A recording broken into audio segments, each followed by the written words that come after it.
Season 3 की शुरुआत होती है और हमें हमारी बेटी दिखाई जाती है जो कि खिड़की से बाहर देख रही थी। वो कहती है वाओ, ये जगह तो कितनी ज्यादा खूबसूरत लग रही है ना। और वो लोग अपनी बग्गी में कैपिटल पहुंच चुके थे। लेकिन तब वो सोचती है कितना लंबा अरसा हो गया ना जब से मैंने कैपिटल नहीं देखा। मुझे लगता है जब मैं 8 साल की थी ना तब भागी थी आंट पेरीना से। लेकिन अब तो पूरे 8 साल हो गए हैं तो उसका डैड भी उसको बड़े प्यार से देख रहा था। लेकिन वो सोचती है उस वक्त तो मेरे पास कुछ भी नहीं था वहां से लेके आने के लिए, इसी वजह से मैं एक कैरेज के ऊपर खुद ही बैठ के आ गई थी। लेकिन इस वक्त मेरे पास मेरी फैमिली है, वो लोग जिनको मैं बहुत ज्यादा प्यार करती हूँ। और वहां पर एटल, उसका भाई और उसका डैड भी बैठे थे। लेकिन तब वो सोचती है पता नहीं यहाँ पर क्या क्या चेंज हुआ होगा। मैं तो कभी भी मीनार से बाहर नहीं निकलती थी ना, इसी वजह से मुझे पता ही नहीं है क्या चीज चेंज हुई है और क्या सेम है। मुझे तो आंट पेरीना ने कभी घर से निकलने नहीं दिया था। लेकिन तब वो कहती है डैड, टाउन हाउस जाने से पहले क्या मैं उस मेहमान में जा सकती हूँ जहाँ पे मैं रहा करती थी। लेकिन तब उसका भाई कारितूस वो कहता है कि यार तुमने वहां पर जाकर क्या करना है। वो कहती है मैं तो बस क्यूरियस थी कि जिस जगह मैंने अपना बचपन गुजारा है वो जगह कैसी दिखती है। और वैसे भी वो मीनार, वो तो हाउस एसलान की डची में नहीं आ गया है ना। तो उसका डैड कहता है बिल्कुल, हमने कंपनसेशन के तौर पर उसकी फुल ओनरशिप ले ली थी। तो तब वो कहती है तो फिर हमें पहले उसको विजिट करना चाहिए है ना। मैं तो सच में उस जमीन के बारे में भूल चुकी हूँ, क्योंकि मैं तो डची ऑफ इस्लाम के बारे में बहुत ज्यादा फिक्र करने लगी थी। लेकिन मैं दोबारा यहाँ पे कभी आई नहीं। तो उसका भाई कहता है बुशी टेल, वेल बात ये है। तो वो कहती है क्या हुआ तुम्हें। वो कहता है मुझसे वादा करो चाहे तुम कुछ भी देखो तुम शौक नहीं होगी, ठीक है। वो कहती है क्या मतलब। लेकिन थोड़ी देर बाद जब वो लोग वहां पे पहुंचे थे ना तो वो जगह तो बिल्कुल तबाह बर्बाद हुई हुई थी। तो हमारून कहती है ओ माय गुडनेस, यहाँ पर हुआ क्या था, आखिर मीनार के साथ क्या हुआ है। और वहां पे पीछे सिर्फ खंडर ही बचे थे। वो कहती है क्या यहाँ पे कोई नेचुरल डिजास्टर आ गया था। तो उसका भाई कहता है एक्चुअली वो मैं था। हमारी बेटी कहती है क्या। तो कालितूस कहता है मैं ऐसी जगह को बिल्कुल आराम से नहीं छोड़ सकता था जहाँ पे तुम्हारी बुरी मेमोरीज हो, है ना। इसी वजह से मैंने इस जगह को तोड़ दिया। तो वहां पे कुछ लोग आए थे, वो कहते हैं ओ माई यहाँ पर हुआ क्या था। दूसरा कहता है तुमने सुना नहीं था, इसको डिस्ट्रॉय कर दिया गया था क्योंकि लेडी बेटी यहाँ रहा करती थी। इसी वजह से इस जगह को डिस्ट्रॉय कर दिया गया क्योंकि लेडी बेटी के साथ अच्छा सलूक नहीं होता था। तो तब पीछे से हमारा कालितूस कहता है देखा, इससे लोगों को पता चल रहा है कि कोई भी हमारे साथ पंगा लेने की कोशिश करे ना तो उसको छोड़ेंगे नहीं। तो हमारी बेटी सोचती है इसका मतलब है कि जब बचपन में वो कुछ दिनों के लिए कहीं गया था तो तब उसने कहा था कि मैं कुछ काम करके आया हूँ, मैं तुम्हें बाद में बताऊंगा। तो इसका मतलब था कि वो इसकी बात कर रहा था। लेकिन तब उसको तो बड़ा गुस्सा आया था अपने भाई पे। वो कहती है आखिर तुम इतनी अच्छी जमीन को कैसे खराब कर सकते हो, तुम्हें पता भी है कैपिटल में इसकी कीमत कितनी होगी। तो वो सोचता है लगता है जब भी पैसों की बात आती है ना बुशी टेल थोड़ा सेंसिटिव हो जाती है। लेकिन वो कहता है तुम्हें पता है ना कि मैं तुम्हें कितना ज्यादा प्यार करता हूँ और तुम्हारा भाई होने के नाते मैं ऐसी जगह को बिल्कुल नहीं छोड़ सकता जहाँ पे तुम्हारी बुरी मेमोरीज हो, है ना। और तब वो थोड़ा सा उदास होने की एक्टिंग कर रहा था। लेकिन हमारे कहती है काल, वो कहता है बुशी टेल क्या तुम समझ रही हो ना मैं तुम्हारे बारे में कितनी फिक्र करता हूँ। तो बेटी कहती है अपने चेहरे से ये लुक जरा हटा दो, फेक लग रही है। वो कहता है कि यार जब भी एटल ऐसा कुछ करता है तुम कहती हो वो बड़ा प्यारा लग रहा है, लेकिन जब मेरी बारी आती है तो तुम कह रही हो ये फेक है। आखिर तुम ऐसा कैसे कह सकती हो। तो हमारी बेटी एटल का बाजू पकड़ते हुए कहती है आखिर एटल ने ऐसी एक्टिंग कब की थी। तो एटल कहता है एग्जैक्टली तुम्हारा मसला क्या है काल। तो कालीतूस कहता है देखो देखो अभी फिर से वो कर रहा है। वो कहती है कालीतूस मैंने कितनी बार कहा है अपने दोस्त के साथ अच्छे से रहा करो। वो कहता है ये तो बिल्कुल अनफेयर है फादर, आप भी देखे ना ये रेप्टाइल ऐसे एक्ट करता है ना। तो उसका फादर कहता है नहीं मेरी बेटी सही कह रही है, कालीतूस अपने दोस्त के साथ अच्छे से रहा करो। वो कहता है फादर आप भी। लेकिन तब थोड़ी देर बाद हमारी हीरोइन अपने फादर के साथ टाउन हाउस पहुंच चुकी थी जो कि उसके फादर का घर था। तो तब वो उस जगह को देखती है। वो कहती है वाओ, तो ये कमरा है जहाँ पे मैं रहने वाली हूँ। ये कमरा तो बिल्कुल सेम टू सेम कैसल में मेरे कमरे की तरह लग रहा है, कितना बड़ा है ना। तो उसका डैड कहता है ऑफ कोर्स, जब मैं इस रूम को डिजाइन करा था ना तो तुम्हारा ख्याल आया था मेरे दिमाग में, और वैसे भी कल बैंक्वेट है तो आज आराम कर लो। वो कहती है ठीक है मैं आपको डिनर पे बाद में मिलूंगी। वो सोचती है ये कमरा कितना बड़ा है ना, मुझे तो लग ही नहीं रहा कि मैं मेन कैसल में नहीं हूँ। और तब वहां पे लेट जाती है। वो कहती है ये तो बिल्कुल इतना अच्छा लग रहा है यहाँ पे लेटना और रिलैक्स करना। तो उसके साथ ही व्हाइट स्क्विरल भी थी। वो कहती है कू। लेकिन हमारे सोचती है पता नहीं एटल सही से पहुंच गया होगा या फिर नहीं, क्योंकि मैं उसके लिए फिक्रमंद हूँ। उसे अकेले वापस पैलेस में जाना पड़ा था, लेकिन पता नहीं वहां क्या हो रहा होगा। और दूसरी तरफ हमें एम्पीरियल पैलेस का सीन दिखा रहता है जहाँ पे कोई कहता है your highness his highness prince एटर यहाँ पर आ रहे हैं। तो तभी दरवाजा खोल के हमारा एटर वहां पर आता है। वो कहता है बहुत दिनों बाद मिले, मैंने आपका दिया हुआ काम जल्दी कंप्लीट कर लिया जैसा कि आपने हुक्म किया था फादर। तो उसका फादर कहता है अच्छा तो तुम वापस आ गए। तो हमारा हीरो कहता है जी बिल्कुल आपकी वजह से मैं वापस आ गया योर मैजेस्टी। लेकिन तभी उसके इर्द गिर्द से शेप शिफ्टर का ऑरा निकल रहा था। तो उसका फादर, उसके तो हाथ कांपने लग गए थे। वो सोचता है डैम इट, इसका शेप शिफ्टर का ऑरा कितना ज्यादा ताकतवर हो गया है, पिछली बार से भी ज्यादा। और ये अनप्लेजेंट एनर्जी तो इसके ब्लाइंड फोर्स से भी पास थ्रू हो रही है। मुझे तो लगता है कि इसकी पावर्स मुझसे भी बहुत ज्यादा हैं, इसी वजह से मुझे ये बिल्कुल पसंद नहीं है। इसको देखकर तो मेरा दम घुटता है। तो वो चिल्ला कहता है, अगर तुमने मुझे रिपोर्ट दे दी है दफा हो जाओ यहाँ से, आखिर तुम यहाँ किसका इंतजार कर रहे हो। तो हमारा हीरो वो सोचता है, मुझे लगा ही था कि कोई यहाँ मेरा वेलकम नहीं करेगा। लेकिन तब वो झुकते हुए कहता है, जी मैं समझ गया। और उसके बाद मुड़ने लगता है। वो कहता है, मैं चलता हूँ। लेकिन तब उसके जाने के बाद एम्पर को तो बड़ा गुस्सा था। वो कहता है, ये बदतमीज, आखिर ये मेरा बेटा कैसे हो सकता है, और इसने तो सिर्फ वहां जाके पायरेट्स को सबक सिखाया है, आखिर इसमें बड़ा काम क्या कर दिया। तो तभी वहां पर सेकंड क्वीन और सेकंड प्रिंस भी आ गए थे। तो सेकंड क्वीन कहती है, your majesty please calm down, चाहे आप जैसे मर्जी देखें, लेकिन फिर भी आप किंगडम के रूलर हैं। तो उसका बेटा भी कहता है, जी बिल्कुल मॉम ठीक कह रही हैं। तो तब रिटर कहता है, बैटलफील्ड में लड़ने से ग्लोरी हासिल नहीं की जा सकती, ये सिर्फ जनरल का काम है, क्योंकि एक असल एम्पर का काम हुकूमत को संभालना होता है, ना कि जंग में जाके लड़ना। और तब रिटर वो 18 साल का हो चुका था। तो तब वो कहता है, वैसे भी ये सारा काम स्नेक की विजडम से संभाला जा सकता है, और वैसे भी मुझे लगता है कि वो डची ऑफ इस्लान में रहा था ना, इसी वजह से भूल चुका है कि तमीज से बात कैसे करते हैं, इसीलिए। तो उसकी माँ कहती है, जी बिल्कुल, इससे मुझे याद आया कि लेडी बैटी वो भी आज कैपिटल में पहुंच चुकी हैं, और ऐसा लगता है कि वो कल की बैंक्वेट में आएंगी और अपना रिस्पॉन्स मैरिज प्रपोजल का खुद ही देंगी। तो तब रिटर और उसकी जोड़ी पूरे एम्पायर में सबसे ज्यादा शानदार होगी, और मैंने तो रूमर्स भी सुनी है कि उसके पास बहुत ज्यादा पैसा है। तो तब वो एम्पर के पास आते हुए कहती है, एक बार ये मैरिज हो जाए तो बेटी असलान वो क्वीन बन जाएगी, और इस तरह उसकी सारी दौलत हमारे पास आ जाएगी। तो आपको अभी के लिए चुप रहना पड़ेगा, योर मैजेस्टी, लेकिन यहाँ पर एक बहुत बड़ा मसला है। तो एम्पर कहता है, क्या मतलब, क्या मसला है। वो कहती है, चाहे वो सिर्फ एक फिगर हेड ही क्यों ना हो, लेकिन क्राउन प्रिंसेस अगर वो नॉर्थ से हुई तो बड़ा मसला हो जाएगा, क्योंकि आपको पता है ना कि वो नॉर्थ के लोग कितने बोल्ड होते हैं और इम्प्रॉपर भी, और इसीलिए मुझे फिक्र हो रही है कि कहीं वो रॉयल फैमिली का नाम न डुबा दे। तो उसका बेटा रिटर कहता है, फिक्र ना करे मदर, मैं इसका ख्याल रख लूंगा। तो उसकी माँ कहती है, ओ माय रिटर, क्या तुम सच में इसको मैनेज कर लोगे।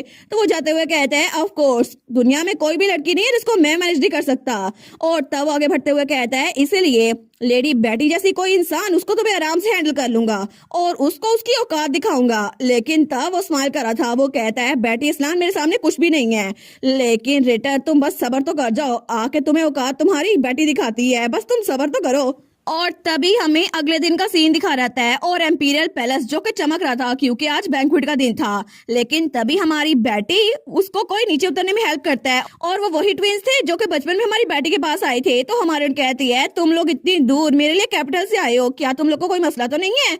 वो लोग कहते हैं, बिल्कुल भी नहीं माय लेडी, हमारे लिए कभी भी ये मसला नहीं था।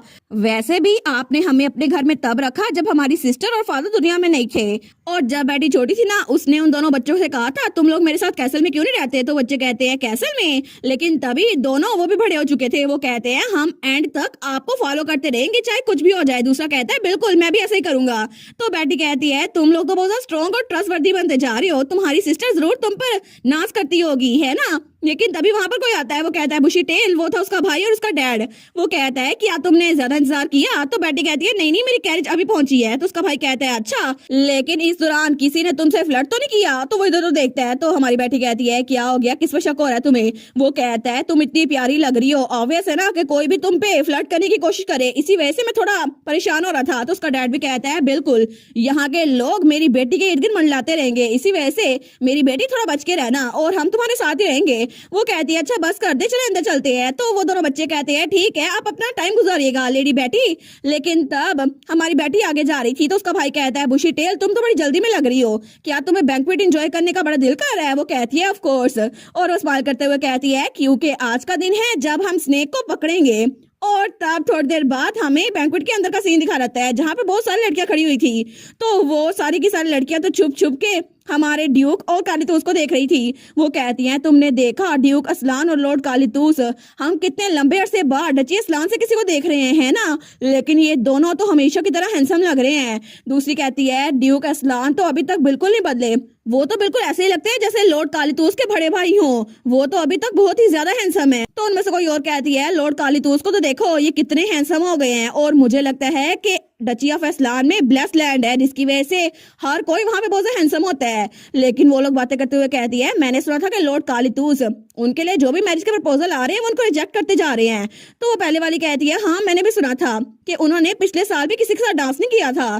तो वो कहती है, क्या फायदा इतने हैंडसम फेस का अगर वो किसी लड़की के साथ नहीं है तो। लेकिन मैंने सुना था कि वो अपनी बहन को प्रोटेक्ट करने में बड़े बिजी हैं, फिर भी उनको अपनी शादी के लिए तो सोचना चाहिए ना। लेकिन तभी कालीतूस को कोई नजर आता है तो उसकी तरफ हटता है। तो वो लड़कियां कहती है, मैंने तो उनकी बहन को देखा ही नहीं, आखिर अपनी बहन के लिए कौन इतना कर सकता है। लेकिन तभी कालीतूस कहता है, बुशी टेल। तो तभी हमारी हीरोइन वहां पर आई थी। वो कहती है, कार्ल तुम यहाँ पर हो। तो तब उसके कान में कहती है, यहाँ पर बहुत ज्यादा डिलीशियस नट डेजर्ट्स हैं, तो उधर जाके चेक करें। तो तब वो सारी उसको देखती हैं, वो सोचती है ये कितनी अडोरेबल है। लेकिन तब कालीतूस कहता है, तुम वहां पे क्या करी थी, तब से डेजर्ट ही खाई जा रही हो। वो कहती है, हाँ हाँ मेरे साथ चलो ना। लेकिन तभी वो लड़कियां कहती है, सच में अगर मेरी बहन इतनी अडोरेबल होती ना तो मैं तो पूरी लाइफ उसको प्रोटेक्ट करती रहती। तो वो तो कन्विंस हो गई थी। दूसरी कहती है, एब्सोल्युटली मैं तो कभी भी किसी रैंडम लड़की को उसके करीब ना जाने देती, और वो भी एग्री करती हैं। लेकिन तभी हमारी हीरोइन वो एक तरफ देखती है, वो कहती है, क्या आखिर ये ब्रोच ये लोग यहाँ पर क्या कर रहे हैं। ये ब्रोच तो होली एम्पायर की सिंबल है ना। लेकिन आखिर वो लोग जिन्होंने ग्रेट वार शुरू की थी वो यहाँ पर क्या कर रहे हैं। उसको तो बड़ा गुस्सा आ रहा था।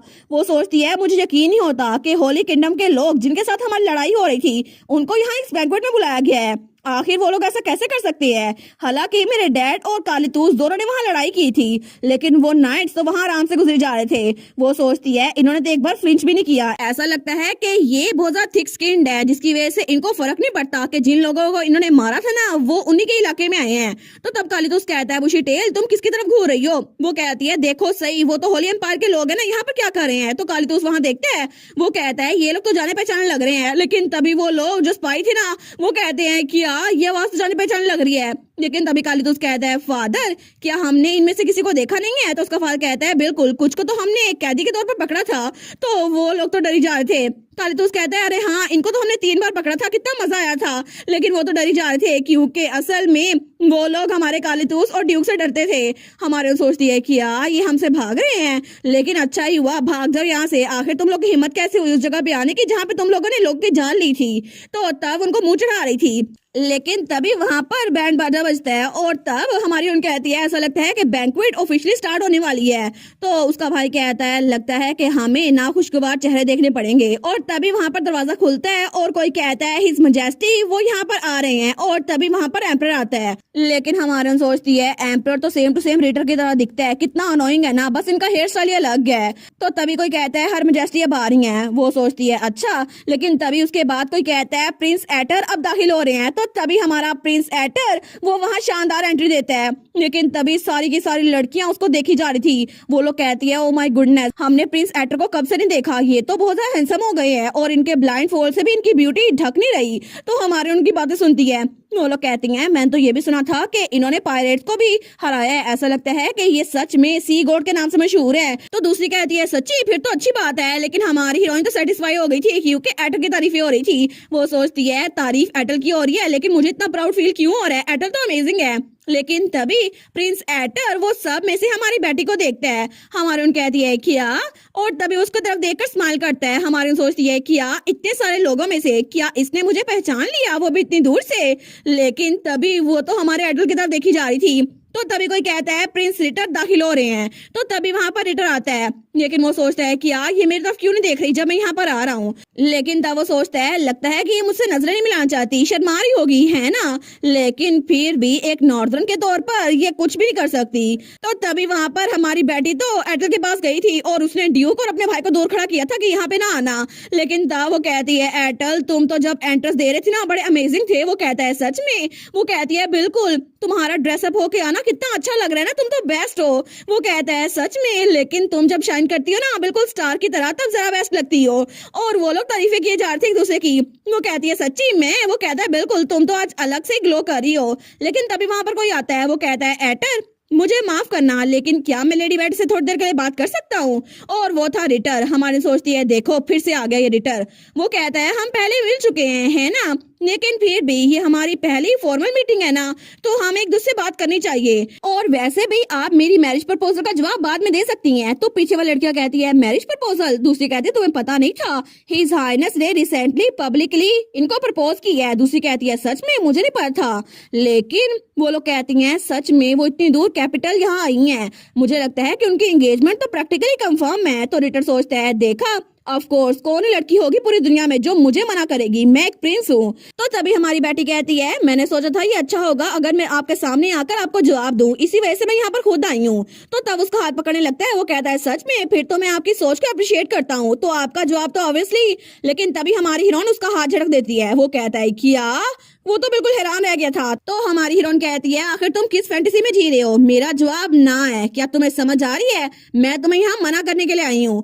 तो रिटर तो बिल्कुल हैरान रह गया था, लेकिन इर्द गिर्द के लोग बातें किए जा रहे थे। तो रिटर कहता है क्या तुमने नहीं बोला? वो सोचती है बिल्कुल ठीक, एक पब्लिक प्रपोजल का जवाब एक पब्लिक रिजेक्शन होना चाहिए। और इसे क्या लगा था कि मैं यहाँ आकर हाई सोसाइटी में इससे बात नहीं करूंगी, मैं इसको मना नहीं कर पाऊंगी? ऐसा कुछ भी नहीं है। और तुम्हारे लिए तो बहुत ज्यादा बुरा हुआ क्योंकि तुमने मुझे कोई इंसान नहीं समझा था, तुमने मुझे कोई चीज समझा था जिसको तुमने अपनी रेपुटेशन बनाने के लिए अपने नाम करना चाहा। लेकिन तभी पीछे से बहुत सारे लोग बातें कर रहे थे, क्या इनको अभी रिजेक्ट कर दिया गया है प्रिंस रिटर को? लेकिन ऐसा कैसे हो सकता है? ऐसा लगता है कि इनमें कोई कमी होगी। लेकिन तब रिटर बेचारा वो तो बड़ा एम्बेरस हो रहा था। तो तब वो सोचता है आखिर ये लोग बात क्या कर रहे हैं, मैं इन लोग की जुबानें ना कटवा दूं।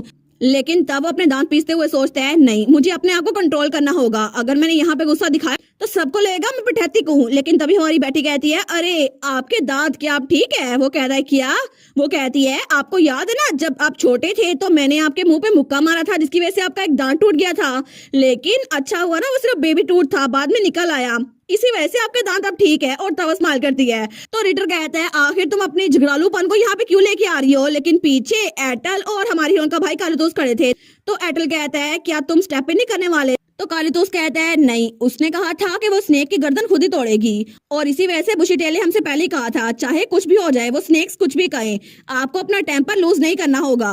और तब वो कहता है इसी वजह से मैं उस पर ट्रस्ट करता हूँ और पीछे खड़ा होकर इंतजार कर रहा हूँ। तो एटल कहता है तुम तो बड़े आराम से पीछे खड़े हो कालितोस।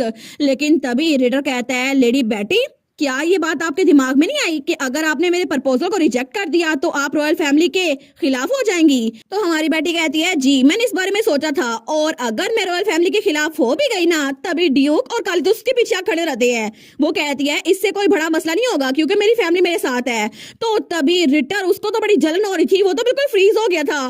तो वो कहती है डैड कालितोस आप लोग यहाँ पे कैसे पहुंच गए? तो कालितोस कहता है हम तो तब से पीछे खड़े थे, हम तो अभी आए हैं। लेकिन तब रिटर सोचता है इनकी हिम्मत कैसे हुई और आखिर अपने इर्द गिर्द शेप शिफ्टर की एनर्जी क्यों फैला रहे हैं? तो रिटर कहता है मेरे सामने ऐसे जवाब देने से तुम तो बिल्कुल लाइन लाइक लग रही हो, लेकिन मैंने पहले इमेजिन किया था कि नोबल तुम्हारे बारे में क्या बात करेंगे। तो हमारन कहती है मैं अप्रिशिएट करती हूँ कि आपको मेरी रेपुटेशन की फिक्र है, लेकिन शायद आपको अपने फैमिली इशू पे ज्यादा ध्यान देना चाहिए। वो कहता है क्या? तो हमारी ओन कहती है हमारा यहाँ कैपिटल में इतनी दूर आने का मकसद सिर्फ ये नहीं था कि मैं आपके छोटे से ट्रिवियल से मैरिज प्रपोजल को मना कर दूं। वो कहता है क्या?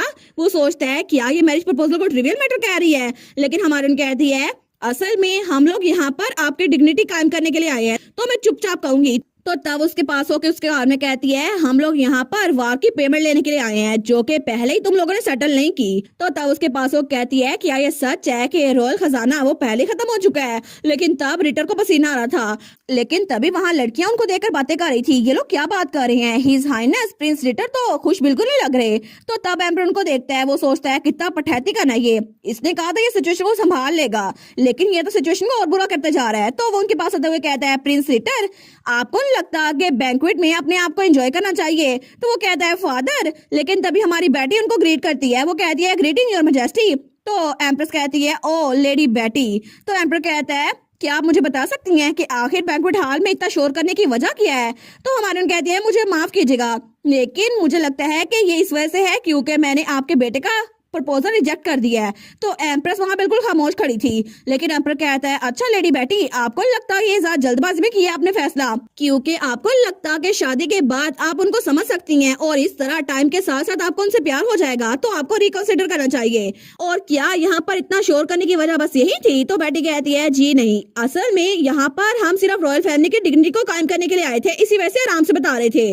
वो कहते हैं अच्छा, तो क्या यहाँ बात करना ठीक नहीं रहेगा? तो हमारी हीरोइन उनकी तरफ देखती है, तो एम्पर कहता है रॉयल फैमिली की डिग्निटी कभी भी एक छोटी सी लड़की के जरिए खराब नहीं हो सकती। आप मुझे बताएं आप क्या कहना चाहती हैं? तो वो सोचता है क्वीन ने सही कहा था, इसको बिल्कुल मैनर्स नहीं है, लेकिन फिर भी अभी भी ये 16 साल की एक लड़की है जो कि अभी तक अडल्ट नहीं बनी, तो अगर मैं खुद से मूव खेलूं ना तो ये दुम दुभागे यहाँ से भाग जाएगी। तो वो कहता है मुझे फर्क नहीं पड़ता कि हमारे बारे में कोई भी रूमर्स फैले, तो प्लीज मिसअंडरस्टैंडिंग को मना करें और मुझे बताएं आखिर हो क्या रहा था। हमारी बेटी कहती है ऑलराइट, मैं समझ गई, अगर ऐसा ही है तो फिर मैं आपके साथ ऑनेस्ट रहूंगी। आखिर आपने अभी तक असलान फैमिली को वार की कंट्रीब्यूशन क्यों नहीं दी? हालांकि 12 साल पहले वार खत्म हो चुकी है। तो एम्पर कहता है किया, लेकिन तभी वो पीछे बाकी नोबल्स की तरफ देखता है। वो कहता है आपकी बात समझ के तो सबको गलतफहमी हो जाएगी और मुझे लगता है कि कोई गलती हुई होगी, इसी वजह से मैं बैंक्वेट के बाद रिकॉर्ड को चेक करूंगा। वो कहती है प्लीज चेक कीजिएगा, क्योंकि मुझे लगता है पेरिस में कोई रैट है, इसी वजह से इसको अच्छे से इन्वेस्टिगेट कीजिएगा। तो एम्पर चिल्ला कहता है एक रैट? तुम्हारी इतनी हिम्मत के तुम हम पे इल्जाम लगाओ? तो हमारन कहती है मैं ऐसा कुछ भी नहीं कर रही, असल में मैं तो आपको इसलिए बता रही हूँ क्योंकि आपने जो हमारी तरफ खजाना भेजा था ना कंपनसेशन के तौर पर, वो तो एक कैरेज में भी पूरा नहीं आ रहा था, इसी वजह से मुझे लगता है कि यहाँ पर कोई रैट है जो कि अपना खजाना खुद ही भरी जा रहा है और हम तक अभी भी कोई चीज नहीं पहुंची। तो बाकी लोग पीछे बातें करते हुए कहते हैं गुड हेवंस, क्या सच में रॉयल फैमिली में कोई एम्बेसलमेंट कर रहा है? लेकिन हिज मैजेस्टी ने अभी तक रॉयल फैमिली को खोला नहीं है ना ही कहत के जमाने में। तो दूसरे भी कहते हैं हमें लगा था कि अभी तक कंपनसेशन पूरी हो गई होगी, लेकिन ग्रेट वार को खत्म हुए 12 साल हो चुके हैं कि अभी तक फुल पेमेंट नहीं मिली। लेकिन ऐसा कैसे हो सकता है? आखिर इनको पता कैसे चला कि इतनी बड़ी रकम एम्बेजल हो रही है? तो एम्पर सोचता है डैम इट, इसने जो भी कहा है ये बिल्कुल ठीक है, इसी वजह से इसके सामने मैं बेवकूफ लग रहा हूँ। लेकिन तभी एम्प्रेस एम्पर के सामने आती है और कहती है लेडी बेटी, आखिर आप रॉयल ट्रेजरी को गेस्ट के सामने क्यों डिस्कस कर रही हैं? आपको नहीं लगता कि आप हमारा मजाक उड़ाने की कोशिश कर रही हैं? मैं समझ सकती हूँ कि आप बिल्कुल यंग है, लेकिन ऐसे सबके सामने मुंह फाड़ के बात करना तो बिल्कुल वल्गर लगता है। तो हमारी कहती है क्या? वो कहती है जी बिल्कुल, इसलिए मुझे लगता है कि मुझे आपको थोड़ी तमीज सिखानी चाहिए, क्योंकि आप एक यंग लेडी हैं जिनको तमीज बिल्कुल भी नहीं है। और वो आगे कहती है आपका बिहेवियर तो बहुत बारबैरिक है और इसलिए मैं समझ नहीं सकती कि मेरे स्टैंडर्ड के हिसाब से बिल्कुल भी ठीक नहीं लग रहा, और अगर आपको नॉर्थ में कुछ सीखने को नहीं मिला तो मैं समझ सकती हूँ, मैं आपको यहाँ पे बहुत कुछ सिखा दूंगी। तो हमारी बेटी सोचती है क्या इन्होंने मेरी कंसेंट के बगैर मेरे लिए पब्लिकली प्रपोजल भेजा था और मैंने उसको मना कर दिया, लेकिन इन्होंने अभी तक हमें वार की पेमेंट भी नहीं दी जिसके हम हकदार थे, और ये मुझसे ऐसे बात कर रही है जैसे सारी गलती मेरी है। लेकिन तभी उसको बड़ा गुस्सा आ रहा था, तो पीछे से काली तू उसको तो भी बड़ा गुस्सा आ रहा था। वो कहता है फादर आखिर कब तक हम इनकी बकवास सहते रहेंगे, मुझे जाने दे। लेकिन तभी ड्यूक उसके सामने हाथ करता है और कहता है बस खामोश रहो काल, इस वक्त तो मैं भी जाकर उनके टुकड़े टुकड़े कर देना चाहता हूँ, लेकिन फिर भी ये मेरी बेटी के लिए बिल्कुल ठीक नहीं रहेगा। उसने कहा था वो खुद संभाल लेगी, तो उस पर ट्रस्ट करो और इंतजार करो, और वैसे भी वो खुद संभाल लेगी। तो एम्प्रेस कहती है मैं तो आपको पेमेंट कांग्रेचुलेशन के तौर पर देने वाली थी जब आप प्रिंस रिटर के प्रपोजल को एक्सेप्ट कर लेती, लेकिन ऐसा लगता है कि आप तो बहुत ज्यादा बेसब्री हैं जिसकी वजह से आपको कंपनसेशन अभी चाहिए, लेकिन आपको नहीं लगता कि इतनी बड़ी रकम के पीछे ऑब्सेस होना बिल्कुल भी अच्छा नहीं है। तो हमारे सोचती है क्या इसने बोला कि मैं रकम के पीछे ऑब्सेस हूँ, लेकिन इसका कहने का मतलब है अगर मैं रिटर से शादी से इनकार कर दूं तो ये हमें कंपनसेशन नहीं देगी। आखिर ऐसा कैसे कर सकती है? तो वो कहती है योर मैजेस्टी आपको नहीं लगता कि आप आउट ऑफ लाइन बात कर रही हैं? वो कहती है मुझे लगता है तुम्हें मेरी बात समझ नहीं आई, लेकिन एम्पीरियल बैंक्वेट में ये बात करना तो बहुत ही ज्यादा बदतमीजी समझाती है, आप हमारी बेइज्जती कर रही हैं। वैसे भी मुझे लगता है कि आप बहुत यंग है ना, इसी वजह से मैं आपकी गलतियों को नजरअंदाज कर दूंगी। लेकिन हमारी कहती है नहीं मुझे माफ कीजिएगा, लेकिन मेरा ये मतलब नहीं था। तो एम्प्रेस कहती है फिर क्या मतलब था?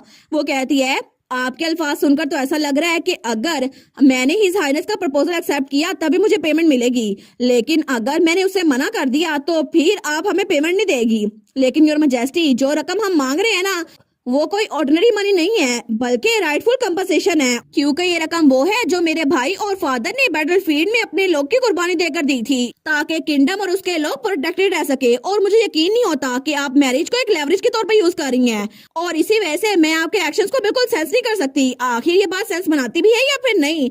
लेकिन अगर रॉयल फैमिली में चीजें ऐसे ही होती है ना तो फिर मैं इसको एक्नॉलेज कर लूंगी। तो सब लोग कहते हैं क्या अगर उन्होंने मैरिज प्रपोजल एक्सेप्ट ना किया तो इनको कंपनसेशन नहीं मिलेगी? ये दोनों चीजें तो बिल्कुल अलग है ना, आखिर रॉयल फैमिली ऐसा कैसे कर सकती है? ये तो अनएक्सेप्टेबल है।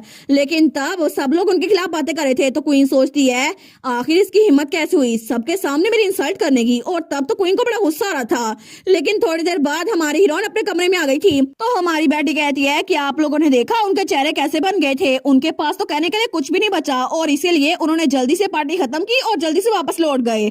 और आज जो कुछ भी हुआ है ना उसकी वजह से पूरे किंगडम में ये खबर फैल जाएगी और सब तक ये खबर पहुंचेगी, चाहे वो कोई नोबल हो चाहे कोई कॉमनर हो। लेकिन वो कहती है मैं प्लान तो नहीं करी थी कि फर्स्ट डे ऑफ बैंक्वेट इतना बड़ा हो जाए, लेकिन फिर भी उन्होंने खुद ही गलती की थी ना, तब तो वो हंस रही थी। लेकिन अटल कहता है स्टार तुम तो बिल्कुल लिटिल डेविल की तरह हंस रही हो। लेकिन उसका भाई और डैड कहते हैं ये तो बहुत ज्यादा अडोरेबल लग रही है। तो तभी कालीतूस कहता है मैं खुश हूँ कि तुमने उन स्नेक्स को सबक सिखा दिया, लेकिन क्या हम लोग अपने टाउन हाउस वापस नहीं जा सकते? वो कहती है काल मुझे ये ना बताना तुम भूल चुके हो कि जब तक बैंक्वेट चल रही है ना हमें रॉयल गेस्ट के तौर पर गेस्ट रूम में रहना पड़ेगा। वो कहता है लेकिन तुम्हारा कमरा तो बहुत छोटा सा है ना, ये तो बिल्कुल शू बॉक्स की तरह लगता है। वो कहती है मुझे लगता है कि उनके पास गेस्ट रूम बस इतने ही होंगे इसी वजह से, लेकिन फिर भी ये हमारे लिए अपॉर्चुनिटी है ना, क्योंकि हम एनिमे के कैंप के अंदर है, हम पहले स्ट्राइक कर सकते हैं। तो उसका भाई और फादर तो बड़े प्राउड थे। वो कहते हैं देखा इसके अंदर असलान फैमिली का ब्लड है, ये ऐसे ही कह रही है। लेकिन तब कालीतूस कहता है बुशी टेल तुम तो आज बहुत ज्यादा कूल लगी थी। लेकिन उसका डैड कहता है तुम क्या बात कर रहे हो, मेरी बेटी तो हमेशा कूल होती है। तो तभी हमारी हीरोइन प्रिंस एटल की तरफ देखती है। वो सोचती है मोर इम्पोर्टेंटली मैं श्योर हूँ कि मेरी रीबर्थ से पहले रॉयल फैमिली ही एटल की मौत के पीछे जिम्मेदार थी, लेकिन इसका मतलब है कि मुझे यहाँ रहना होगा ताकि एटल को प्रोटेक्ट कर सकूं। तो तब वो कहती है ठीक है अब कल एक और बैंक्वेट है ना तो हम लोग अपने अपने कमरों में जाते हैं ना रेस्ट करते हैं। वो कहता है ठीक है तो तुम भी थोड़ा रेस्ट कर लो। और तब एटल कहता है स्टार मैं कल तुम्हें पूरे के पूरे पैलेस का टूर दूंगा, ठीक है? वो कहती है सच में? वो कहता है बिल्कुल मैं तुम्हें एक जगह दिखाना चाहता हूँ। वो कहती है सच्ची? वो किस तरह की जगह है? लेकिन पीछे कालीतूस और ड्यूक को तो गुस्सा आ रहा था। तो कालीतूस कहता है एक टूर, आखिर तुम क्या करने की कोशिश कर रहे हो? और तब उसका कॉलर पकड़ लेता है। तो एटल कहता है रॉयल फैमिली के एक मेंबर के तौर पर ये मेरी ड्यूटी है कि एक लेडी को सोशल इवेंट के दौरान पूरा पैलेस दिखाऊं। वो सोचती है क्या एक लेडी को सोशल इवेंट के दौरान? एक मिनट, कहीं इसका ये मतलब तो नहीं कि ये पर्सनली मुझे लेके जाना चाहता है? तो इसका मतलब ये तो बिल्कुल एक डेट होगी ना। वो तो ब्लश करने लग गई थी। तो बेटी सोचती है ऐसा सब कुछ तो नर्वस में होता है जब शादी की बात हो रही हो, लेकिन फिर भी एटल और मैं वो तो मुझे दोस्त समझता है ना। तो फिर भी तो पीछे से कालीतूस फर्स्ट प्रिंस को हिलाई जा रहा था। वो कहता है बस बहुत हो गया, इससे बड़ा कोई एक्सक्यूज नहीं है तुम्हारे पास। तो तब वो कहता है ओए रेप्टाइल तुम तो बिल्कुल कनिंग फोक्स हो है ना, मुझे पता था कि तुम बहुत ज्यादा स्नीकी हो। और तब तो उसका कॉलर छोड़ते हुए कहता है तुम तो अपनी बात से बड़ी जल्दी मुकर रहे हो। तो एटल कहता है क्या मतलब? तो कालीतूस कहता है क्या तुम अब ऐसे एक्ट कर रहे हो जैसे तुम्हें याद नहीं है, या फिर मैं तुम्हें याद दिला दूं तुमने बचपन में कहा नहीं था कि बुशी टेल बिल्कुल तुम्हारी बहनों की तरह है? तो एटल कहता है क्या मैंने कहा था? तो तब वो कहता है बिल्कुल तुमने कहा था वो तुम्हारी छोटी बहन की तरह है और हमेशा तुम्हारी छोटी बहन बन के रहेगी। तो हमारी बेटी वो बड़ी अजीब सी नजरों से एटल की तरफ देखती है। वो कहती है छोटी बहन? तो बेचारा एटल उसको तो पसीना आ रहा था, वो तो फ्लस्टर्ड हो गया था। वो कहता है नहीं स्टार मेरा ये मतलब नहीं था। तो पीछे से कालीतूस कहता है तुम ऐसे प्रिटेंड क्यों कर रहे हो जैसे ये बिल्कुल सच नहीं है, तुमने खुद ही तो कहा था कि तुम पूरी जिंदगी बुशी टेल को अपनी छोटी बहन मानोगे है ना। और तब स्माइल करता है। तो हमारी बेटी उसको तो बड़ा गुस्सा आ रहा था इस बात पे। वो कहती है अच्छा, लेकिन एटल कहता है मैंने ऐसा कब कहा था? तो कालीतूस कहता है मैंने सुना था तुमने कहा था, तुमने कसम खाई थी। और तब वो हंसता है। लेकिन तभी बेटी दरवाजे की तरफ जाती है। तो एटल कहता है बातें अपने में से ना बनाओ काल, क्या हो अगर स्टार को कोई गलत आइडिया हो जाए? तो कालीतूस कहता है अच्छा मैं अपने से बना रहा हूँ, मैंने कभी भी झूठ नहीं बोला और वो आइडिया क्या ही लेगी। लेकिन तभी हमारी बेटी दरवाजा खोलते हुए कहती है एक्सक्यूज मी, मुझे लगता है कि बहुत ज्यादा देर हो गई है। और तब स्माइल कर कहती है क्या आप सब लोग अपने अपने कमरों में जा सकते हैं? और तब ड्यूक कालीतूस और एटल को देखते हैं, लेकिन थोड़ी देर बाद उसने उन तीनों को बाहर निकाल दिया था। तो वो लोग कहते हैं क्या? लेकिन तभी कालीतूस कहता है देखा वो स्माइल कर रही थी लेकिन कितनी खतरनाक लग रही थी। तो ड्यूक कहता है मैंने कभी अपनी बेटी को ऐसे नहीं देखा। तो फर्स्ट प्रिंस बेचारा वो तो उदास हो गया था। वो कहता है कि सारी तुम्हारी गलती है काल। तो काल जाते हुए कहता है तुम्हें केयरफुल रहना चाहिए था। तो ड्यूक कहता है हमारी कोई गलती नहीं थी लेकिन हम भी बाहर निकल आए। लेकिन तब ड्यूक जाते हुए कहता है फिर भी चीजें इतनी बुरी नहीं हुई, अच्छा हो गया ना। तो कालीतूस कहता है बिल्कुल फादर, आपको नहीं लगता कि बुशी टेल अब दोबारा कभी भी एटल को वैसे नहीं देखेगी? तो पीछे सिर्फ एटल रह गया था, वो तो बड़ा परेशान हो गया था। तो तभी वो दरवाजे के साथ नीचे बैठ जाता है। वो कहता है क्या तो तब वो तो अपना सर पकड़ लेता है, वो सोचता है वो सब कुछ तो मैंने बचपन में कहा था, क्योंकि तब तो वो मुझे छोटी बहनों की तरह लग रही थी, क्योंकि कालतूस उसकी छोटी बहन थी ना वो।